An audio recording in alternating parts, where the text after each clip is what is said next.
Bismillahirrahmanirrahim. Assalamualaikum warahmatullahi wabarakatuh. Alhamdulillahi ala ni'matil iman wal islam, wassalatu wassalamu ala asrafil anbiya'i wal mursalin wa ala alihi wa sahbihi ajmain. Amma ba'du, para jamaah sekalian rahimakumullah, marilah kajian kita pada sore hari ini kita awali dengan sama-sama baca basmalah. Bismillahirrahmanirrahim. Mas Amru belum bagikan makalahnya. Oh, saya WA ke sana makalahnya supaya dibagikan, difotokopi pada sore ini. Ya. Saya tidak tahu kalau posisinya mungkin lagi di luar, mungkin ya, luar masjid. Iya. Ini para jamaah sekalian, tema kita, dan saya mohon maaf sebelumnya, mungkin beberapa kali tidak bisa hadir, ya ketepatan saja. Lagi musim hujan, kena hujan kok enggak kuat gitu ya. Beda dengan dulu, sekarang kena hujan gitu aja kok ngerekes gitu ya.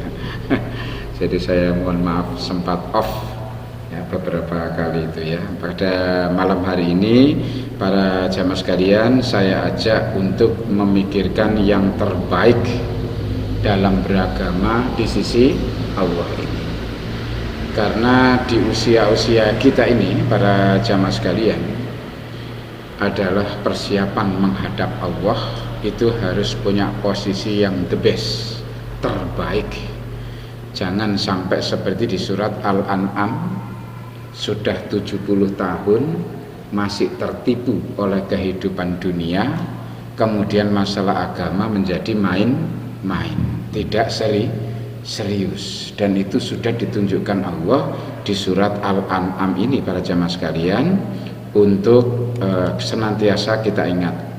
Saya kira diantara kita juga sudah ada yang 60 tahun ke atas ya usianya, bahkan mungkin ada yang 70. Sudah ya 70. Kalau ada yang sudah 70 ini barangkali menjadi nasihat terbaik ya. Surat Al-An'am ayat 70 ini menginspirasi banyak orang para jemaah sekalian. Rasulullah Shallallahu Alaihi Wasallam diperintahkan oleh Allah untuk meninggalkan, ya mungkin ya tidak usah mempedulikan kecuali dengan ajakan dakwah saja, ya orang-orang yang menjadikan agama mereka sebagai main-main dan sendauguro, dan mereka telah ditipu oleh kehidupan dunia, maka peringatkanlah mereka dengan Al-Quran itu agar masing-masing diri, masing-masing orang tidak dijerumuskan ke dalam neraka karena perbuatannya sendiri. Usia 70 tahun para jamaah sekalian. Kalau orang belum serius dalam masalah urusan agama, berarti dia masih berat itu dalam memikirkan urusan dunianya. Tanda-tanda orang yang tertipu kehidupan dunia, maka dalam masalah beragamanya tidak akan serius para jemaah sekalian. Ya, ini beranjak dari peringatan ini para jemaah sekalian, maka di usia-usia yang mungkin sudah mulai mendekati itu, saya ajak untuk memikirkan yang terbaik di sisi Allah ini. Yang pertama yang dipikirkan terbaik sisi Allah adalah terbaik agamanya. Banyak orang itu beragama para jamaah sekalian itu asal jalan, asal ikut, asal bergabung gitu ya dengan sebuah komunitas, asal terlibat dalam berbagai macam kegiatan. Ya, di antaranya berpikir tentang terbaik agamanya ini, akhirnya orang terjebak pada membuat ukuran sendiri. Ya, hal-hal yang saya sangat prinsip di dalam Al-Quran, di dalam agama kita, itu yang menentukan Allah. Ya, definisi siapa yang terbaik agamanya, Allah yang membuat ukurannya. Terbaik perkataannya, ucapannya, Allah yang menentukan. Ya, sebagai orang disebut mukmin, itu Allah yang menentukan. Sebagai orang yang muttaqin, itu Allah yang menentukan kriterianya. Ya, kenapa itu tidak diserahkan kepada umat manusia? Manusia itu sangat-sangat manipulatif. Ya, untuk kepentingan pribadi atau kepentingan golongan, ya. Maka dari itu supaya manusia tidak bisa memanipulasi, maka Allah yang membuat ukurannya para jemaah sekalian. Yang pertama, mari kita kenal lebih jauh, yaitu tentang siapa yang terbaik agamanya. Siapakah yang lebih baik agamanya daripada orang-orang yang ikhlas menyerahkan dirinya kepada Allah. Waman ahsanu dinan mimman aslama wajahu lillah. Siapakah yang lebih baik agamanya daripada orang yang aslama, ya, kalau mati pun juga muslimin, ya, selain beragama Islam juga berserah diri, ya kan, irji'i ila rabbiki radiyah, rela, ikhlas, gitu ya. Ya, ini aslam, berserah diri kepada Allah, ikhlas. Kemudian yang kedua, wa muhsinun, senantiasa menjadi orang yang berbudaya selalu berbuat kebaikan kapan saja. Di waktu malam memikirkan kebaikan apa yang aku harus lakukan sampai subuh. Setelah subuh sampai matahari terbit, apa yang terbaik aku lakukan. Begitu matahari sudah terbit sampai zuhur, apa yang harus aku lakukan. Dan ini selalu berpikirnya yang terbaik, ya, muhsin. Karena nanti akan ada orang yang menyesal para jamaah sekalian, ya. Apa itu? Lau annali karrotan fa'akuna minal muhsinin.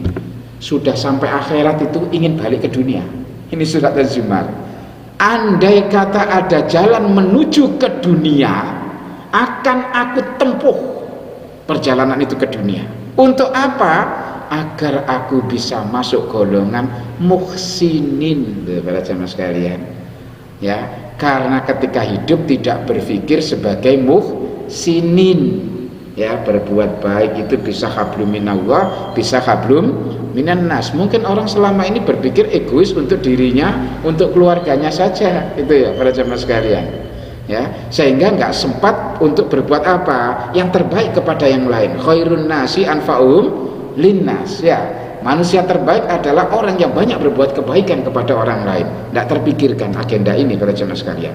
Kemudian yang kedua, mengikuti agama Ibrahim yang lurus. Para jemaah sekalian, 3 kriteria kalau kita menyebut diri kita agamanya terbaik. Pertama, ikhlas. Inna sholati wa nusuki wa mahyaya wa mamati lillahi rabbil alamin. Hidupnya ikhlas lillah. Kalau suatu saat dimatikan juga ikhlas lillah, ya, sholat-sholatnya juga lillah. Nusuk, apa yang menjadi profesinya, perbuatannya, semuanya lillah. Bekerja pun juga lillah para jamaah sekalian. Kalau itu terjadi, masuk. Syarat pertama yaitu orang yang aslam, berserah diri kepada Allah. Tinggal yang kedua, agenda ihsan, berbuat baik itu apa. Kalau orang tidak punya agenda, tidak punya planning, biasanya tidak punya langkah-langkah. Betul tidak kira-kira semua?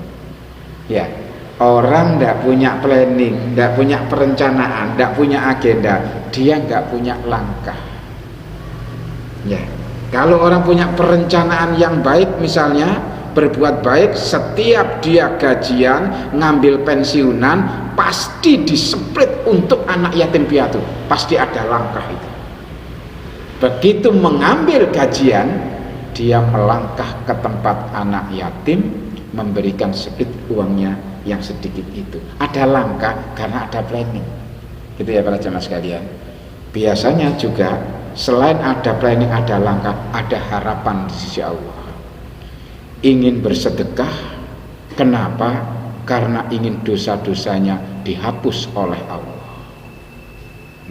Innal hasanat yudhibnas sayyi'at.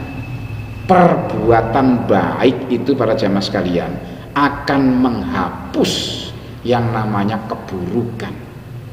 Ya, jadi kalau kita ini berbuat dolim, terus kemudian diteruskan dengan kebaikan, maka kebaikan kita akan menghapus keburukan kita. Sekarang kalau kita balik gimana? baik, kemudian dia entah apa sebabnya jadi buruk. Apa yang terjadi? Maka di dalam Al-Quran juga disebutkan bahwa keburukan itu akan menghancurkan kebaikan kita, sama dengan kebalikannya. Misalnya contoh hasud, ya, di dalam hadis Rasul, iyyakum wal hasada, janganlah kalian, jauhilah apa yang disebut dengan hasud, dengki itu ya. Dengki itu bisa muncul karena iri dan lain sebagainya. Kenapa hasud, dengki itu dijauhi? Fa innal hasada yakulul hasanah. Hasud itu memakan kebaikan kita, kama takulun narul khatoba, sebagaimana api melahap habis kayu bakar ludes, para jamaah sekalian. Nah, apakah kita sempat berpikir ini? Setiap berbuat buruk, maka amal kebaikan kita terganggu. Atau kita punya cara pandang, baik ya baiklah, sudah dicatat oleh malaikat, buruk ya buruk, tinggal kita pikiran kita apa? Wa amma man khaffat mawazinu, ya, ada lagi fa amma man sakulat gitu ya. Mawazinu pertama itu sakulat, itu apa namanya, berat timbangannya, wah dia mendapatkan keuntungan yang baik. Tapi begitu khaffat, maka celakalah dia. Kalau kita berpikir begini, berarti tidak ada korelasi, tidak ada hubungan antara baik dan buruk. Ya baik dibalas kebaikan, buruk dibalas dengan keburukan. Ternyata ada korelasi. Perbuatan baik kita itu menghapus keburukan kita. Tapi sebaliknya, ketika kita berbuat buruk, itu juga menghapus kebaikan kita. Nah, apakah kita sempat berpikir sampai ke sana, para jamaah sekalian? Kalau tidak, orang itu kan bisa berpikir ganta-ganti. Hari ini jujur, besok bohong, gitu ya. Karena dianggap apa? Ada kotaknya masing-masing. Baik ya baik, khaira yaro, sarai yaro. Ternyata ada dampak ini di sini. Nah, ini yang mungkin perlu ya kita cermati, para jamaah sekalian. Nomor satu ini, para jamaah sekalian, itu fakta di masyarakat. Sangat luar biasa keberanian manusia untuk membuat kriteria agar dia disebut sebagai agamanya terbaik. Mari kita lihat, para jamaah sekalian, di Quran juga sudah diceritakan oleh Allah tentang keberagamaan orang ini. Ini, para jamaah sekalian, ya, level kedua. Level pertama, beragama yang terburuk adalah model orang munafik. Ya, ngaku-ngaku sajalah beragama, beriman kepada Allah dan hari akhir, ya ngaku-ngaku saja. Yang kedua levelnya lebih baik, yaitu muslim. Muslim di sini pengertiannya bukan beragama Islam, tapi orang yang baru berserah diri, hatinya tunduk. Kalau diperintahkan oleh Rasul menjalankan rukun Islam, mau. Tetapi iman belum masuk ke dalam hati, para jemaah sekalian. Ini diantaranya, suka membuat ukuran kualitas keberagamaan sendiri. Siapakah mereka? Yaitu orang-orang Arab Badui. Orang Arab Badui itu orang pedesaan, para jemaah sekalian, orang pegunungan. Ya, ini rombongan datang kepada Rasulullah, maunya itu menggembirakan hati Rasul, seolah-olah dengan statement. Ya, datang kepada Rasul, ya Rasul, amanah, kami ini semuanya telah beriman. Dalam pandangan mereka itu yamununa alaik. Bahasa Qur'annya, seolah-olah hai Rasul, orang-orang ini ingin memberikan hadiah kepadamu dengan statement keimanannya itu supaya hatimu gembira. Memberi hadiah Rasul dengan pengakuan tentang keimanan. Makanya dia mengatakan apa? Amanah, ya Rasul, kami semuanya. Orang Arab Badui pegunungan ini datang, kami mengatakan kami sudah beriman. Maka turunlah ayat, para jemaah sekalian. Apa itu turun ayat? Supaya disampaikan kepada orang-orang Arab Badui yang sudah mengatakan telah beriman itu, kul lam tu'minu, jangan kalian itu mengatakan telah beriman, tapi katakan aslamna. Nah, ini artinya katakanlah kepada mereka, kamu belum beriman, tetapi katakanlah kami telah tunduk, hatinya baru legowo. Orang Jawa mengatakan legowo seleh atine, baru bisa nerima, bisa rela. Ya, itu ada rukun Islam lakukan ya, syahadat ya, itu ada sholat ya, itu nanti ada Ramadan puasa ya, setiap tahun sekali saja zakat fitrah itu iya, kalau punya kemampuan menunaikan ibadah haji iya, rukun Islam para jamaah sekalian.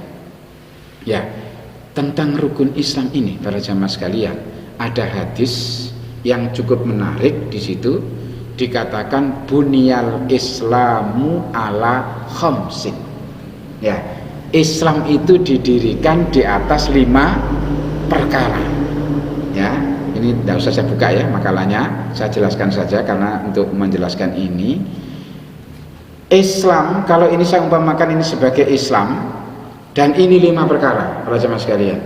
Ya, 5 perkara, jari-jari saya 5. Ini ada kaitannya dengan Islam ini.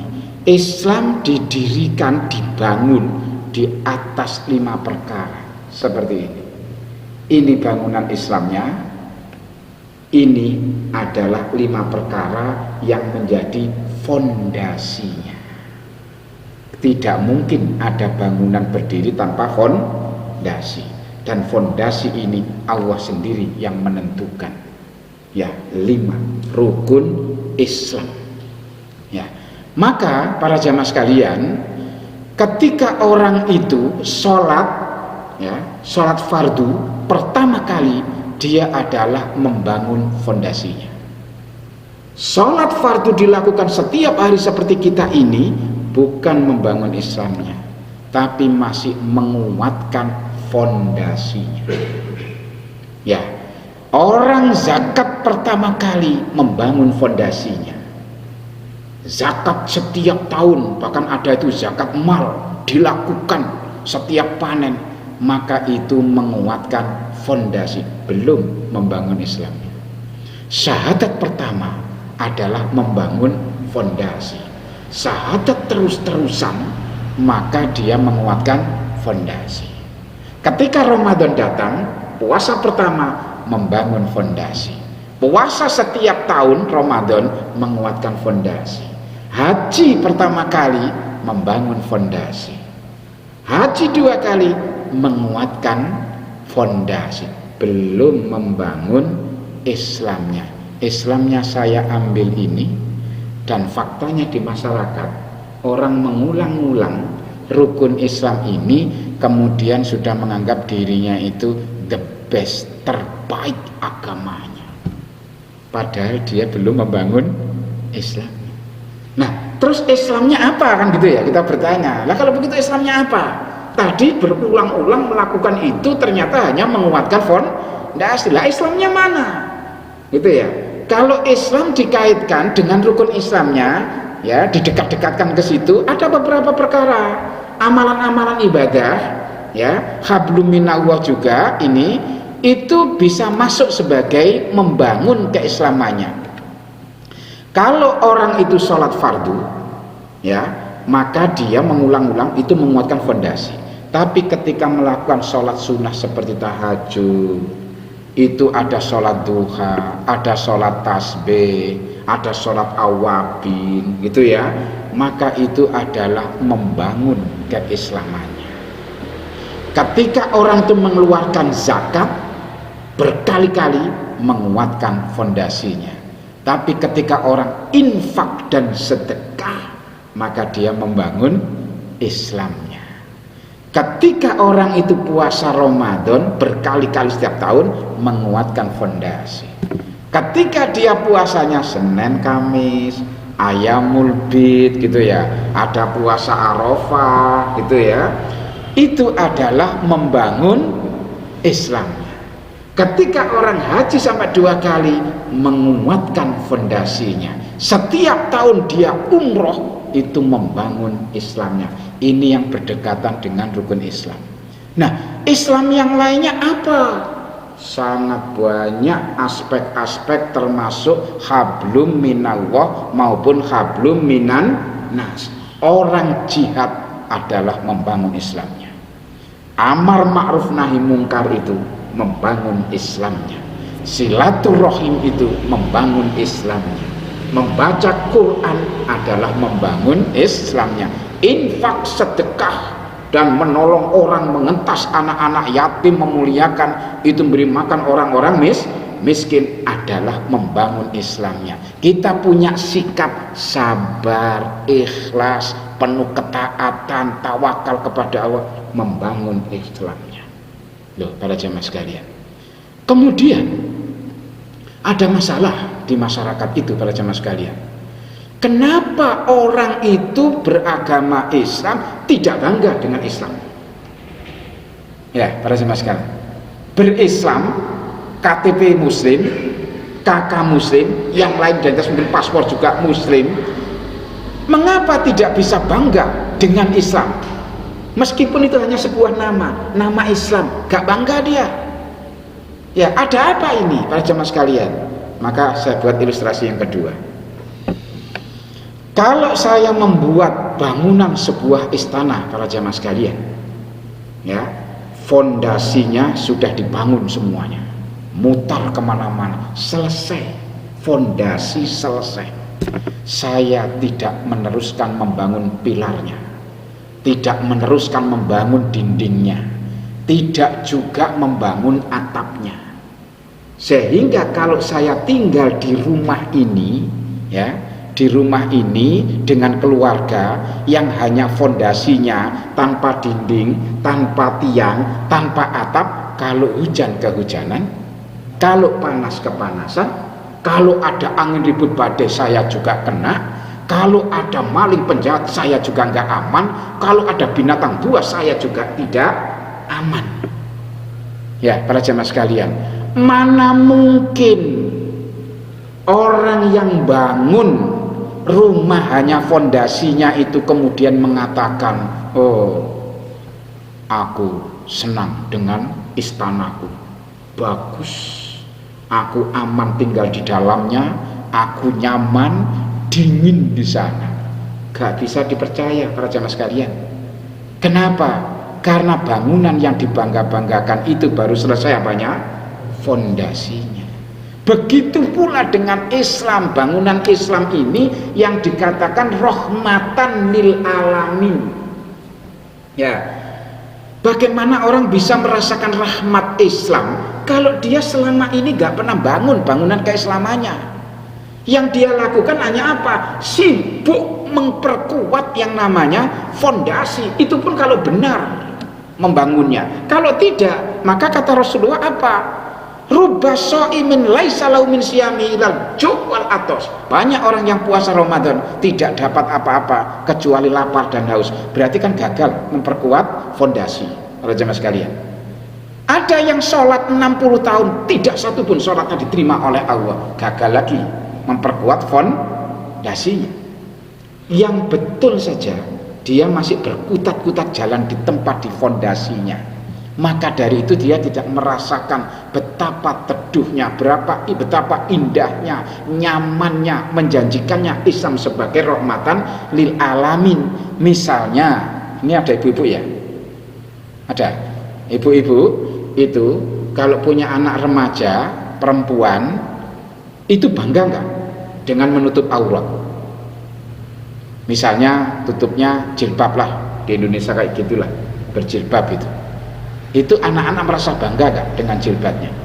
Kenapa? Allah sudah menjanjikan dua kepentingan orang yang menutup aurat itu. Satu, dikenal kesalehannya oleh banyak orang. Yang kedua, dilindungi oleh Allah dari kejahatan orang lain. Sekarang orang menutup aurat itu, perempuan itu bangga gak? Ya, para jemaah sekalian, Muslim, muslimah ya, kenapa Anda tidak menutup aurat? Gak bisa jawab dia. Bukankah Allah itu memerintahkan tutup aurat? Jaminannya dua, mudah dikenal kesalehannya oleh orang lain. Yang kedua, dilindungi dari gangguan orang lain. Kenapa Anda tidak tutup aurat? Gak bisa jawab. Mungkin kalau dipaksa menjawab, jawabannya saya belum siap gitu. Ya, Yang kedua yang konyol lagi, alah Pak, tutup aurat dengan nggak tutup aurat podo ae. Duh. Itu akhirnya sama dengan bahasa kampung itu, mohon maaf ya. Sholat gak sholat itu podo ae Pak. Ya, saya sholat ya begini tetap. Gak sholat ya begini kok saya. Saya puasa Ramadan, pernah satu puasa Ramadan itu penuh Pak. Ya begini saya itu. Gak puasa, ya begini. Jadi nggak ada bedanya, yang puasa dengan nggak puasa, sholat dengan nggak sholat sama. Lihat coba para jemaah sekalian. Ini, ya. Padahal kalau Allah sudah menjalankan yang namanya sunatullah khairoyaro, kebaikan itu pasti kita dapatkan. Ya, misalnya saja jaminan ke depan ini dalam hadis Rasul kan katakan begini, ya, layak ti alaikum zamanun illalladzi ba'dahu syarrun minhu hatta talaqau rabbakum. Ini hadis Bukhari. Tidak ada masa, zaman, tahun yang akan menimpa kalian kecuali tahun depan itu lebih berat, lebih rusak daripada tahun sekarang. Sampai kalian mati menghadap Allah, semuanya akan merasakan ini. Loh, para jemaah sekalian. Jadi tahun-tahun ke depan semakin buruk. Tahun ini lebih berat daripada tahun kemarin. Ya, tahun depan lebih berat daripada tahun sekarang. Kita sudah diberitahu kan, resesi global 2023. Wong resesi sekarang itu sudah dilakukan. Ya, coba kajian-kajian tentang ekonomi sekarang ini sudah mulai anjlok semua. Indonesia juga begitu, dikhawatirkan. Ya, terutama industri itu sudah mulai laporannya bangkrut sudah. Ya, orang sudah mulai narik diri, resign, ya, PHK sudah jelas. Belum lagi ada ancaman yang namanya perang dunia ketiga. Ya, ini masih ada lagi Omikron jilid 2. Batuk, pilek, demam, Omikron itu. Ya, saya dengarkan itu penjelasan itu resmi itu di televisi itu. Ya, Omikron jilid 2 ini tandanya 3. Pokoknya kalau ada orang batuk-batuk, pilek kok demam, yaitu Omikron. Ya nggak tahu itu apa, ada belakangnya ada kode XBB atau apa gitu ya. Pokoknya begitulah gitu. Berarti saya ini ya kena balik itu. Ya, pulang kajian kayak begini kehujanan deras. Ya tiga-tiganya kena, greges, batuk, pilek. 3 hari waras sendiri. Oh, berarti saya sembuh sendiri itu. Ya, kajian berikutnya 2 minggu lagi pulang kehujanan kena lagi, berarti saya kena Omikron berapa kali saya itu. Lah masyarakat jamaah yang batuk-batuk kalau sholat itu, ya itu Omikron juga itu. Ya, makanya kalau dimasukkan di proyek ya COVID melonjak, dan orang sekarang nggak mau. Kalau seperti begitu di COVID kan nggak mau. Ya, ala orang Jawa saja sudah minum kunyit gitu ya, madu gitu, obat ya, zaitun, sudah waras, balik lagi aktivitas. Nah, para jemaah sekalian, ya, ketika menghadapi situasi seperti itu, apa yang menjadi faktanya dalam pandangan kita? Ketika COVID 2,5 tahun, banyak yang sakit dan mati, betul? Ya, ada nggak kita menjadi saksinya orang selamat tidak kena COVID sampai hari ini? Ada? Ada enggak? 2,5 tahun COVID yang banyak mati itu orang sakit. Pernah nggak kita melihat tetangga atau saudara tidak kena COVID pada waktu itu? Ada? Ada. Ketika COVID 2,5 tahun itu, secara ekonomi banyak orang gulung tikar, bangkrut, bahkan tidak bisa bangkit sampai hari ini. Tapi ada justru di masa itu orang rezekinya melimpah, maka dia peduli kemanusiaan itu, bikin makanan yang sering dicantolkan di pagar-pagar. Kemudian orangnya di WA, maaf bapak, maaf ibu, saya hanya bisa membantu ini, barangkali bisa meringankan kebutuhan ini. Ya karena nggak boleh keluar kan, nggak boleh keluar, nggak boleh interaksi gitu ya waktu itu. Karena di kampung saya juga mati itu loh, 1 hari bisa 7 kali. Ya gimana orang mau keluar, rumah saya juga saya gembok itu. Ya, tapi pagar saya tiap hari selalu dicantoli orang ini. Ini untuk Ustaz Taufik apa? Sayur-sayuran, ada buah-buahan, ada yang makanan sudah kotakan. Masya Allah, rezeki ini kok seperti gini banyaknya ini. Siapa mereka? Pertanyaan situ saya itu siapa mereka? Dikala semua orang pada kolab ekonominya, orang ini kok tangannya di atas. Ketika semua orang pada ketakutan ketularan COVID, takut mati macam-macam, orang ini nggak kena. Itulah yang namanya pengecualian. Dikecualikan oleh Allah. Kenapa dia dikecualikan oleh Allah? Para jamaah sekalian, saya bukakan, ya, saya bukakan jaminan Allah itu ini. Moga-moga kita bisa mengambil manfaatnya. Nih para jamaah sekalian, kelihatan ya? Siapa orang-orang yang dikecualikan dengan jaminan? Musibah apapun yang melanda dunia ini, orang kena tidak kena, itu adalah qadarullah. Makanya Allah mengatakan ma'asoba min musibatin fil ardi wala fi anfusikum illa fi kitabim min qabli an nabra'aha, dan seterusnya. Tidak akan ada musibah di muka bumi ini maupun yang akan menimpa kalian kecuali sudah ditakdirkan oleh Allah. Nah sekarang kita melihat dikala musibah ditimpakan, qadarullah-nya orang itu selamat, ekonominya tidak kolab. Kenapa itu? Ini jaminan Allah. Pertama surat Al-Baqarah. Siapa saja yang mengikuti petunjukku dijaga oleh Allah dari kekhawatiran. Khauf itu bisa kekhawatiran, artinya bisa yang namanya ketakutan, dan dijaga pula mereka agar tidak bersedih hati. Bebas sedih, bebas takut atau khawatir. Loh para jamaah sekalian, dua loh sudah dijamin di satu surat ini saja, di satu ayat ini. Ayat yang kedua, surat Toha 123. Ya. Faman ittaba'a hudaya fala yadillu wa la yashqa. Yang terus mengikuti petunjukku, ya, ikhtiarnya terlalu taat, ya, mengikuti petunjuk Allah, dijaga, tidak akan sesat. Salah ngambil keputusan tidak akan. Ya, di masa Covid kemarin itu banyak orang yang sengsara, kolab, agamanya betul-betul itu diuji oleh Allah itu. Ya, bagaimana jalan keluar yang ditempuh oleh orang-orang yang kurang agamanya itu, kurang akalnya ini? Ya susah sudah, sebagian keluarganya sudah mati, sudah kehilangan pekerjaan, sudah tidak bisa lagi kemana-mana. Apa yang dilakukan? Satu-satunya cara untuk bebas itu semuanya, ambil keputusan bunuh diri. Salah dia, salah, sesat. Nah, orang-orang yang pegang petunjuk Allah nggak akan salah para jemaah sekalian, nggak akan ngumpat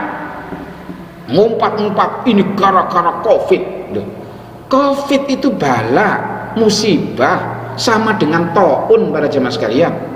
Ya, maka di dalam hadisnya itu, ya, taun, wabah itu adalah sebagai rahmat untuk orang-orang beriman. Maka orang beriman gak akan ngumpat-ngumpat itu yang namanya apa? Corona, gara-gara corona, gak akan para jemaah sekalian. Kenapa? Saya bukakan. Ini contoh, terus kita telusuri supaya kita lebih tahu betul itu. Ya, mana yang ini kok ada bengung-bengung gitu ya. Saya agak khawatir ini. Kalau nanti bunyi ngung gitu loh. Ini hadis riwayat Bukhari. Sesungguhnya taun salah satu contoh musibah, ya, yang mewabah di zaman Rasul itu namanya taun. Di zaman kita ini ada namanya COVID gitu ya. Apa yang dikatakan di sini? Taun adalah azab yang Allah kirimkan kepada siapa yang Allah kehendaki. Dan sesungguhnya Allah menjadikannya itu, taun itu, sebagai rahmat bagi kaum yang mukminin. Tidak seorang pun ketika mewabah taun lalu ia menetap di negerinya dengan sabar. Tetap dia sabar menghadapi taun itu atau wabah itu, kemudian dengan kesabarannya itu berharap pahala di sisi Allah, dan dia tahu kena tidak kena itu adalah kehendak atau takdir Allah, maka kalau dikenai dia adalah termasuk terhitung mati syahid. Gara-gara corona disuhadakan dia, para jemaah sekalian. Jadi orang-orang mukmin cara pandangnya berbeda dengan orang yang tidak mukmin. Orang tidak mukmin tadi ini itu adalah azab, makanya lawan corona.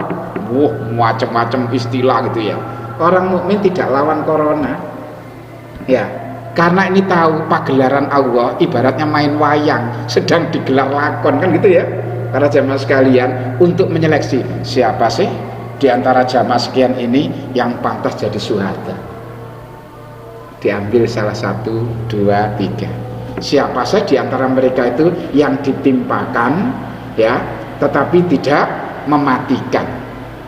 Siapa sih di antara mereka yang pantas diselamatkan, tidak kena sama sekali. Loh, Allah melakukan seleksi ini, para jamaah sekalian. Makanya Allah menyebut itu sebagai apa? Rahmat bagi orang mukmin. Nah, kemudian jadi konyol kalau kita ini ingin syuhada juga. Bagaimana kalau doanya seperti ini? Ini, ya Allah, ya Rahman, ya Rahim, perpanjanglah wabah corona ini sampai aku dan keluargaku terpilih yang terbaik di sisi. Orang lain pada perang lawan corona. Doa kita, perpanjang corona ya Allah. Gimana? Karena keluarga ini ingin masuk jadi syuhada. Kalau Allah nggak menghendaki, nggak kena memang. Dia nggak akan syuhada. Tapi mengingat corona itu bagian daripada juga wabah, itu rahmat bagi orang mukmin dengan dipenuhi 3 syarat. Yang penting sabar gitu ya. Kemudian berharap balasan terbaik sisi Allah. Kemudian apa? Kalau kena dipahami, oh qadarullah, mati syuhada. Lah doanya kontroversial seperti ini. Kira-kira kita dicemooh enggak? Orang lain pada lawan corona, kok kita doanya semoga corona diperpanjang. Gila orang itu. Bukan begitu jawabannya. Inilah saya katakan cara pandang yang berbeda. Dirahmati Allah dalam bentuk corona, sementara mereka yang tidak beriman sebagai azab. Sikap berbeda. Saya kira itu sudah adzan. Ini cukup menarik ini kalau diteruskan, balik lagi ke sana tadi ya, yang terbaik agamanya, karena di sana ada ternyata orang-orang yang suka membuat ukuran sendiri gitu ya, nanti kecil di sisi Allah. Ternyata bukan orang beriman, dia orang yang baru tunduk hatinya, apalagi menyangka lebih jauh akan masuk surga, ternyata di sana dia masuk neraka. Kecil lagi nih, berjemaah sekalian. Saya kira cukup sekian dulu, kita lanjutkan insya Allah dalam pertemuan yang akan datang. Semoga semuanya sehat walafiat, tetap dalam kesalehan, dan dapat ridhonya Allah, rahmatnya dihadirkan untuk menambah wawasan tentang petunjuk Allah dan Rasulnya ini. Amin, Allahumma amin. Kita tutup dengan sama-sama baca doa kafaratul majlis. Subhanaka Allahumma wa bihamdika asyhadu an la ilaha illa anta astaghfiruka wa atubu ilaik. Walhamdulillahirabbil alamin. Wassalamualaikum warahmatullahi wabarakatuh.